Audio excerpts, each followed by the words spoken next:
বসে ভুলে গেছিলাম ভিডিও করার জন্য, সেই জন্য আবার 100 টাকা দিয়ে তরমুজ কিনে নিয়ে এসে খাচ্ছি বন্ধুরা। আজকের মেনু হচ্ছে তরমুজ, হেবি সুন্দর টেস্টে।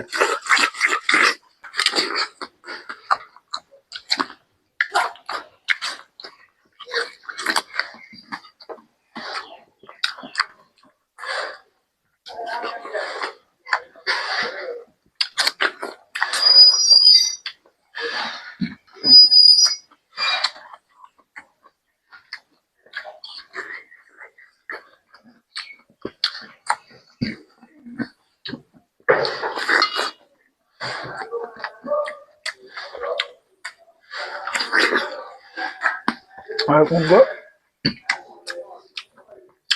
আজকে ভাত খেলাম না, আজকে এটাই বন্ধুরা। হ্যাঁ, তোমরা অনেকে হয়তো ভাবছো যে আমি সম্পূর্ণ খাই কিনা, তা দেখো পুরোটা আজকে খেয়েছি, সবগুলো খেয়ে নিয়েছি বন্ধুরা। তা তরমুজ আরো খেতে পারতাম, যেহেতু নেই সেই জন্য অল্প কটাই খেয়ে নিলাম ভিডিও করার জন্য। তো কেমন হয়েছে বলো।